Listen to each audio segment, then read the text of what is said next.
El título y sentido de esta columna, de esta nota editorial, sería: faltan muy malas noticias.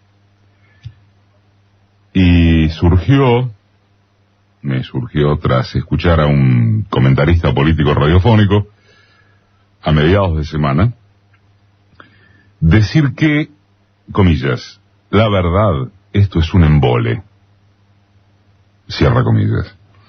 Se refería a la ausencia de informaciones impactantes que pudieran extraerse de las portadas de los diarios. ¿No pasaba nada? Nada.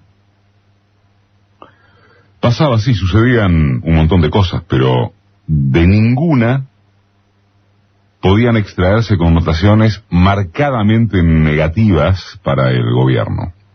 En todo caso, había que remar demasiado o manipular de manera ostensible.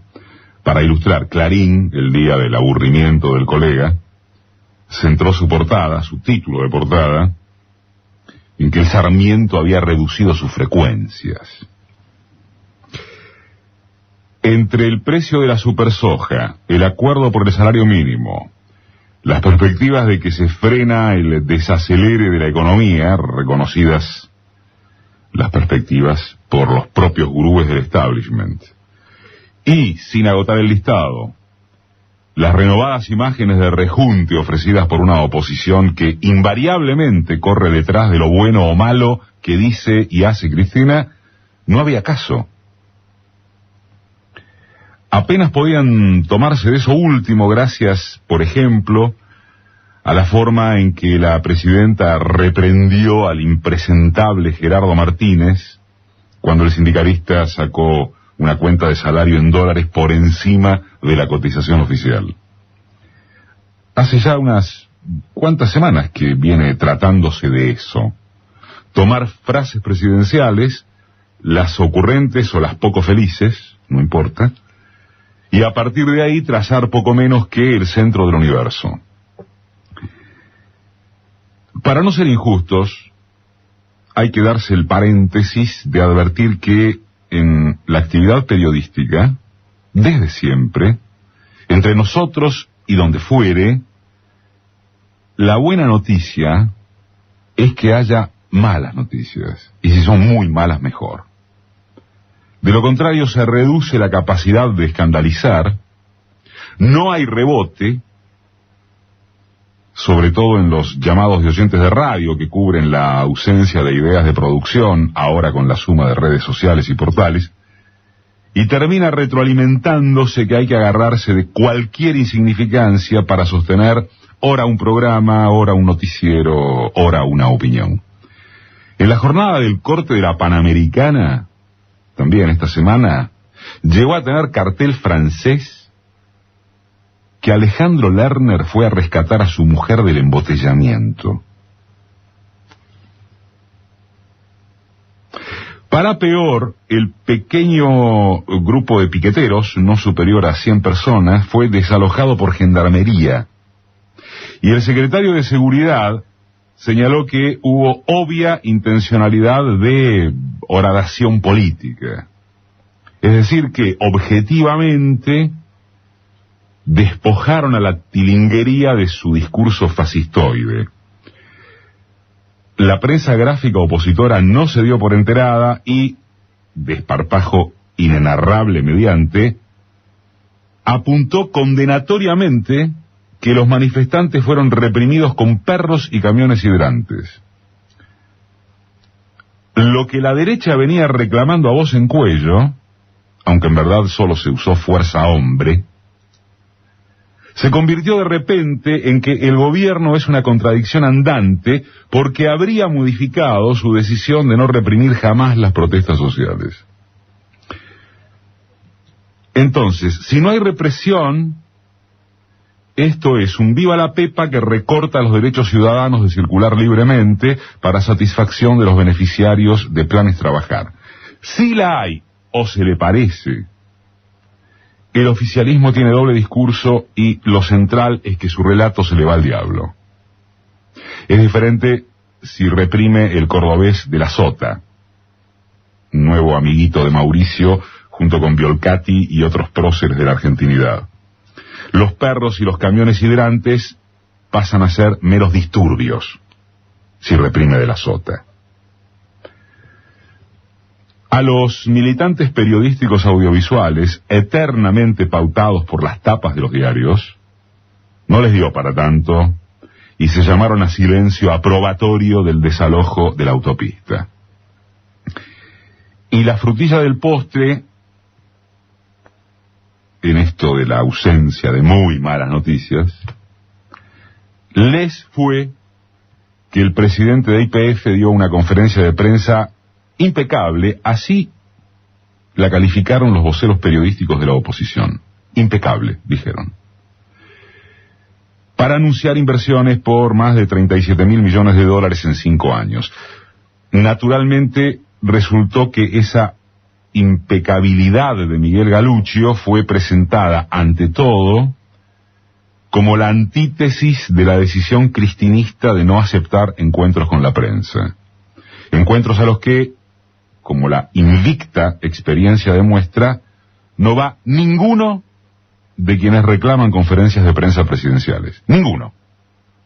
Mandan cronistas que por lo general se destacan en pasar papelones, o por hacer preguntas con respuesta sabida e inducida. Lo mismo. Nada distinto de lo que ocurre en cualquier inquisitoria periodístico colectiva de cualquier parte. Bueno, por esos tópicos trascendentales se preocupa el conjunto de los falsos liberalotes del periodismo argentino. Para relativa fortuna de los angurrientos que no pueden vivir un minuto sin quilombo, la FIP grabó en un 15% las compras con tarjeta en el exterior. Como será considerado anticipo del pago de ganancias y bienes personales, no les dio para sostener la arremetida de que es una devaluación. De última, además y en proporciones, estamos hablando de unos centenares de miles de gentes que viajan al extranjero, bien que sin perder de vista conflictos puntuales, cuya particularidad son las injusticias y el mal humor reales, que los medios amplifican como si fuera cuestión de dramas nacionales. Análogo, no les había quedado espacio para cuestionar el cerco contra los representantes de los futbolistas tampoco. Entonces, y esto sí que fue legítimo, le apuntaron a Julio Grondona por haber saludado la decisión, como si el presidente de la AFA fuese una carmelita descalza. Pero de vuelta, si no avanzan contra la evasión, porque no lo hacen. Y si lo hacen, son unos hipócritas. Un poroto, la gata Flora. Un poroto. Así fue y es que la tabla de salvación se dividió, está dividida por estas horas, días, en dos aspectos complementarios, con el precedente invento del adoctrinamiento camporista. La sanción de Macri a los docentes que parodiaron su vocación facho ajustadora y el proyecto de que pueda votarse desde los 16 años. Acerca de lo primero, mejor no gastar por obra en chimangos con las decisiones de un tipo que prudentemente se cuida de pronunciar Österheld. Lo segundo, en cambio, merece algunas apreciaciones para las que se requiere buena leche intelectual. Solo sensatez política y sin el política también, digamos.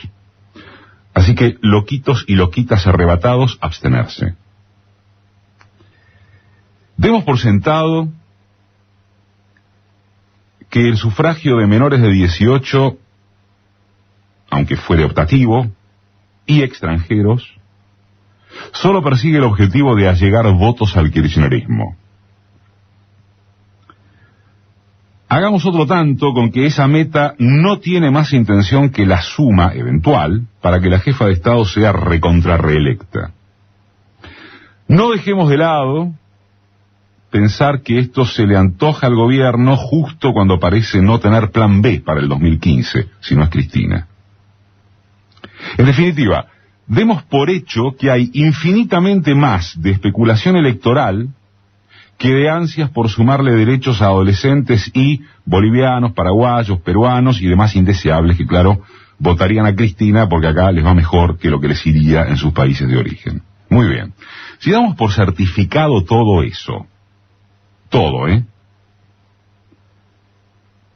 ¿no continúa siendo válida la pregunta de qué es lo que tanto les preocupa en medio de este gobierno que es un antro de corrupción, de serrucho de libertades individuales, de impedimentos hasta para ir a veranear al Uruguay, de tarjetas de crédito que cobran tasas usurarias para financiar electrodomésticos?